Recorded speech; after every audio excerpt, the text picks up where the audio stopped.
Good morning, students. Welcome to the class. Today we will study Economics, Chapter 5. Now I am reading at page number 135, Drawbacks of the Barter System and their Elimination. Following are the principal drawbacks of barter system of exchange.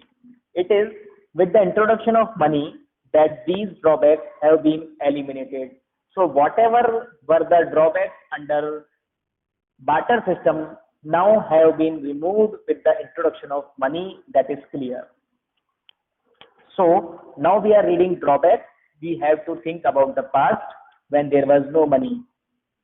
That days these were drawbacks. First drawback is, which we read just now, double coincidence of bonds. Double coincidence of bonds is a core characteristic of barter system of exchange. Double coincidence of bonds implies that the two individuals are in possession of such goods which they are willing to exchange for the satisfaction of their bonds. But it is not always so simple.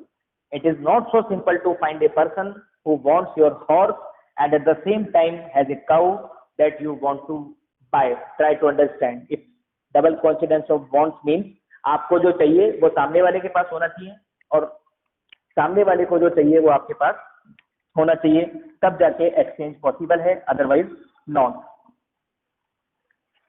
Accordingly, under the barter system, exchange remained extremely limited. With the emergence of money, the problem of double coincidence of bonds has vanished. Money as a medium of exchange has separated the acts of sale and purchase.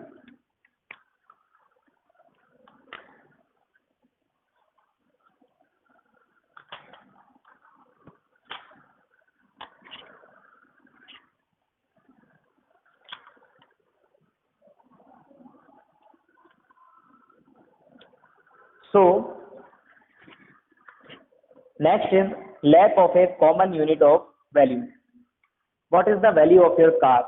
If somebody asks you what is the value of your car, what will be your reply? You will reply maybe 5 lakh or 6 lakh. Can you give the same answer in a barter system of exchange? क्या आप ये answer barter system में दे सकते थे? नहीं, क्योंकि उस वक्त मनी था ही नहीं. Under such a system, your car would be valued in terms of horses, cows or buffaloes, because at that time goods were exchanged for goods. Then you would have to tell your value of car in terms of cows or buffaloes, simply because there is no money. Evolution of money has given us a common unit of value and therefore a system of accounting. Now we have a common unit of value and we can easily calculate the value of anything in terms of money. Difficulty of future payment or contractual payment. These days, you hire a worker and strike a contract to pay him rupees 10,000 per month. Nowadays, if we hire a worker, we can easily contract with them. We will pay you 10,000 per month or 11,000 per month. But what would have been the situation at the time of barter exchange? He may need sometimes wheat, sometimes rice, sometimes he may be paid by giving some cows. That thing was done. Would you decide to pay him in terms of table or chair, in terms of rice or wheat, in terms of drugs or chocolate? Contractual payment or future payment would certainly be very difficult under barter system. That was so difficult. Evolution of money has facilitated contractual payment. So इस point का मतलब ये है कि हम किसी के साथ भी कॉन्ट्रैक्ट आसानी से कर सकते हैं with the introduction of money, because हम उसकी वैल्यू डिसाइड कर सकते हैं एडवांस में. वैल्यू डिसाइड कर सकते हैं मतलब जैसे हमने किसी को कॉन्ट्रैक्ट करा, किसी वर्कर को कॉन्ट्रैक्ट पे रखा, तो हम उसको कह सकते हैं कि हम उसको 10,000 पर मंथ देंगे and that 10,000 per month is easily acceptable by him in all 12 month. But ये चीज बार्टर एक्सचेंज में पॉसिबल नहीं थी. बार्टर एक्सचेंज में हमें उसको गुड्स देने होते थे, तो वो 12 महीने एक ही गुड्स में सेटिस्फाई नहीं हो सकता. अब अगर उसे कहे कि हम तेरे को हर महीने बीट देंगे तो he will not be satisfied. So how could we decide? That was so difficult. That is known as difficulty of future payment. Difficulty of storage of value and transfer of value. Under barter system, storage of value was also difficult. and transferring was also difficult. In the CC economy, saving is possible only by way of storage of goods. एक barter system में हम सिर्फ goods को store करके रख सकते थे. It involves substantial storage cost, तो उसकी स्टोरेज कॉस्ट बहुत ज्यादा आती थी. आपको अगर गुड्स स्टोर करने हैं, व्हीट स्टोर करने हैं, तो पहले तो आपको एक गोदाम चाहिए, उसकी कॉस्ट लगेगी. फिर वो गुड्स उसमें पड़े पड़े खराब भी हो सकते हैं. मगर मनी को सेव करना कितना आसान है. मनी पड़ा पड़ा खराब नहीं होगा, उसको आप आसानी से स्टोर करके रख सकते हो. इतने बड़े गोदाम की हमको जरूरत नहीं है. इसलिए ये उस वक्त एक ड्रॉबैक थी.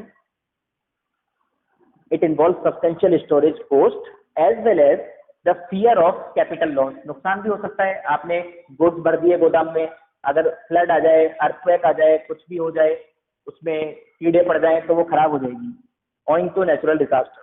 Further, what happens if you are to transfer your saving from one place to the other? ऐसे ही अगर हमें मान लीजिए सेविंग्स को ट्रांसफर करना है from one place to another, उस जमाने में तो हमें उनको ट्रांसपोर्ट करने में ही बहुत खर्चा लग जाएगा. मान लीजिए हमें वैल्यू ट्रांसफर करनी है, तो हमें गुड्स ट्रांसफर करने पड़ेंगे. अब वो गुड्स कोई व्हीट भी हो सकता है, बाजरा भी हो सकता है, काऊ भी हो सकती है, हॉर्सेस भी हो सकते हैं. तो उनको एक जगह से दूसरी जगह पर ट्रांसफर करना कितना डिफिकल्ट है आप सोच सकते हो. मगर आज हमको कोई कहे कि हमें मनी ट्रांसफर करना है, it is so easy. We can with in seconds we can transfer money to USA और to London in a few seconds. It is with the introduction of money only. So these are the drawbacks of barter system. You have to prepare notes and also you have to do the questions which are given in book. So I am telling you today you can do questions. We will do the questions which are unsolved in the book. Open page number 147.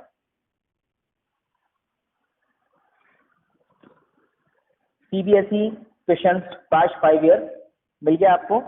इसमें आपको question number 3 करना है आज. Explain difficulty in storing wealth problem face in the barter system of exchange. ये पढ़ लिया आज हमने.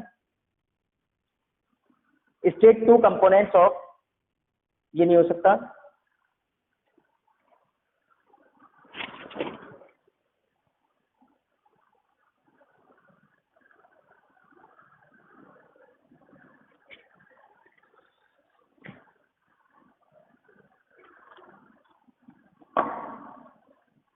एनसीईआरटी क्वेश्चंस का क्वेश्चन नंबर 1, क्वेश्चन नंबर 2, ये दोनों करने हैं आपको. और मिसलेनियस क्वेश्चंस का क्वेश्चन नंबर 1, 2, 3, ये तीनों आपको करने हैं. तो जो भी मैंने होमवर्क दिया आपको अपनी फेयर कॉपी के अंदर करना है. उसके अंदर आपको ऊपर अपना नाम लिखना है. हर पेज पे ऊपर नाम, आपका सब्जेक्ट का नाम, चैप्टर का नाम और डेट आपको लिखनी है. फिर आपको आज के होमवर्क का एक पीडीएफ फाइल बनानी है और क्वेरीज वाले ग्रुप में उसको आपको पोस्ट करना है.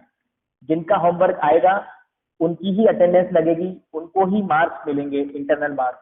जिनका होमवर्क नहीं आएगा उनको एब्सेंट माना जाएगा और उनकी मार्किंग में डिफरेंस आएगा, उनको उसके मार्क्स नहीं मिलेंगे. Homework are compulsory. You have to do homework strictly and you have to post the homework in the queries group. Otherwise we will not take it into consideration. And the time for your homework is today. You can post your homework up to the time in 24 hours. You can post. For example, if you are getting the video at 10 a.m. today, then you can post your homework by 10 a.m. tomorrow. Not more than that. उसके बाद अगर हमको homework मिलेगा तो हम उसको accept नहीं करेंगे. आपको टाइम से होमवर्क करना है और टाइम से आपको उसको पोस्ट भी करना है. उसमें कोई भी बहाना नहीं बनाना. Okay, have a good day. Thank you.